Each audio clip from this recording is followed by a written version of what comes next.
मुकेश 26 साल का एक खूबसूरत और होनहार नौजवान था। जब राज्य प्रशासनिक सेवा की परीक्षा पास कर वह अपने ही गृह जिले में एक उच्च पद पर आसीन हो गया, तब उसके सामने विवाह के लिए एक से बढ़कर एक खूबसूरत, पढ़ी लिखी, ऊंचे खानदान की, रईस और नौकरीशुदा लड़कियों के रिश्तों की लाइन सी लग गई थी। मुकेश भली भांति जानता था कि शादी ब्याह कोई बार बार होने वाला काम नहीं है। एक बार जिससे शादी हो गई तो बस फिर 7 जन्मों का तो पता नहीं, पर इस जन्म का जीवन भर का साथ तो निभाना ही है। बचपन में ही एक सड़क दुर्घटना में पिताजी की मौत के बाद माँ ने कितनी कठिनाइयों से उसे पाल पोस कर बड़ा किया, उसका भी उसे बखूबी अंदाजा था। उसकी माँ ने अपने जीवन में बहुत अधिक कष्ट झेले हैं।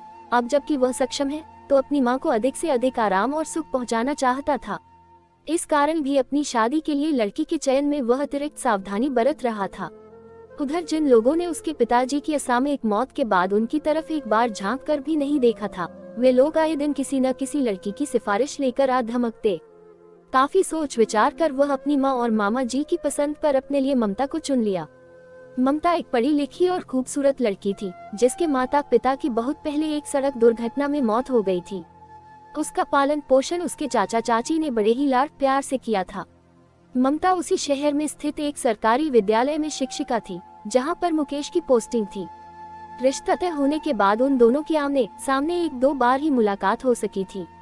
इसका कारण ये था कि मुकेश जहां एक प्रशासनिक अधिकारी था, ममता भी उसी शहर में स्थित एक सरकारी विद्यालय में शिक्षिका थी। उस शहर में उन दोनों को जानने पहचानने वाले बहुत से लोग थे। उन दोनों को विवाह से पहले ही साथ साथ घूमते फिरते देखकर लोग तरह तरह की बातें करते। मीडिया में भी यह बात फैलने का डर था। वैसे भी छोटे शहरों में ऐसी बातें बहुत ही तेजी से फैलती हैं।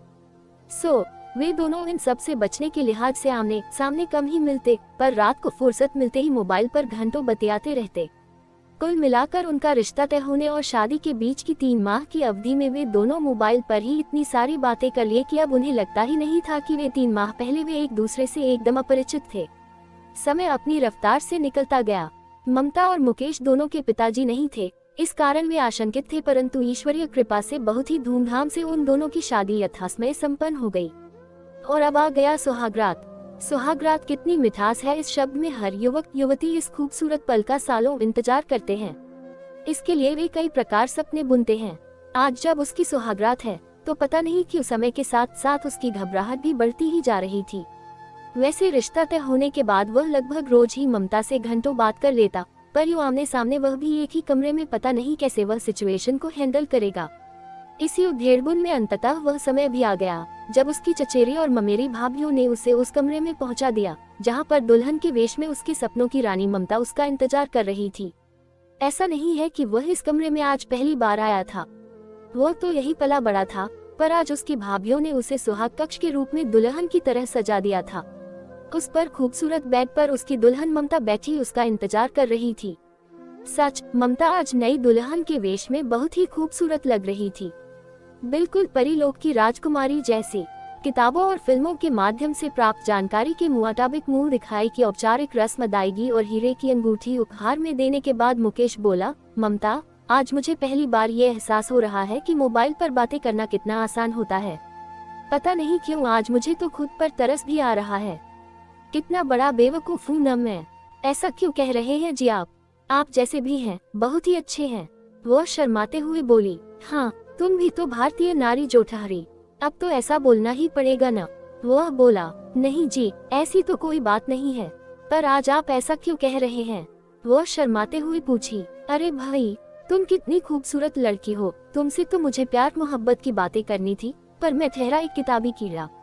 पिछले 3 महीने से लगातार मैं तुमसे साहित्य, कला, खेल, संस्कृति, राजनीति और पर्यावरण की चर्चा ही करता रहा हूँ, जबकि मुझे तो तुमसे पर्यटन, फैशन, फिल्में और प्यार मोहब्बत की बातें करनी थी। वो किसी तरह रॉ में बोल गया, तो अब कर लीजिए ना, अभी कौन सी देर हो गई है। वो शर्माते हुए बोली, हाँ भी, अब तो जिंदगी भर वही करनी होगी। वैसे भी आज तो हमारी सुहागरात है, तो शुरुआत प्रैक्टिकल से करें। थ्योरेटिकल क्लासेस तो जिंदगी भर चलती ही रहेगी ना। मुकेश उसके हाथों को हाथ में लेकर बोला, मुकेश जी, आज तो मैं बहुत ही ज्यादा थक गई हूँ, सिर में बहुत दर्द भी हो रहा है, नींद भी आ रही है, प्रैक्टिकल फिर कभी। ममता उनींदी आंखों से बोली। मुकेश के लिए यह प्रत्याशित स्थिति थी, पर यह सोचकर कि अब तो जीवन भर का साथ है, जहाँ इतने साल इंतजार किए वही कुछ दिन और सही। बोला, ठीक है मैडम जी, जैसा आप ठीक समझें। आप यहाँ पलंग पर सो जाए, मैं वहाँ सोफे पर सो जाऊंगा। नहीं जी, आप यहीं सो जाओ ना, उधर पलंग पर ही। मैं इधर सो जाऊंगी, वो एक तरफ खिसकती हुई बोली। ठीक है। मुकेश दोनों के बीच एक तकिया रखकर बोला, अब लाइट ऑफ करके चुपचाप सो जाओ। गुड नाइट, गुड नाइट, वो बोली और कमरे की लाइट ऑफ कर दी। मुकेश को नींद नहीं आ रही थी। उसने ऐसे सुहागरात की तो कल्पना तो सपने में भी नहीं की थी, पर सच तो सामने ही था। सालों का इंतजार आज के इंतजार पर भारी पड़ रहा था। वो सोच रहा था कि पता नहीं किस बेवकूफ ने ऐसा लिखा है कि जो मजा इंतजार में है वह पाने में कहाँ। मेरी तरह इंतजार किया होता तो पता नहीं वह क्या लिखता। लगभग घंटा भर का समय बीत गया। आज नींद उसकी आंखों से कोसों दूर थी। वैसे पढ़ने लिखने में उसकी बचपन से ही रुचि थी। जब भी उसे नींद नहीं आती वो पढ़ने बैठ जाता, पर आज वह लाइट जलाकर पढ़ नहीं सकता था क्योंकि ममता की नींद में खलल पड़ सकता था। वैसे भी उसके सर में दर्द बता रही है, उसे भी बेवजह परेशानी होगी। मुकेश एक चादर को ओढ़कर मोबाइल में ही एक कविता लिखने लगा। उसकी आदत है कि जब भी नींद नहीं आती या बोरियत महसूस होती है तो वह कविताएं शायरी लिखने बैठ जाता था। जिंदगी हर कदम परीक्षा लेती है, इंसान हर कदम परीक्षा देता है। हर किसी को ये पता होता है, हर परीक्षा उसे निखारता है, फिर भी वह परीक्षा से क्यों डरता है। वो लिखने में मगन था कि तभी ममता धीरे से उसके चद्दर में घुसते हुए बोली, वाह वो क्या बात है, अभी अभी पता चला कि हमारे साहब जी तो शायर भी हैं। इतनी रात गए, वह भी सुहागरात को, किसके लिए शायरी लिखी जा रही है।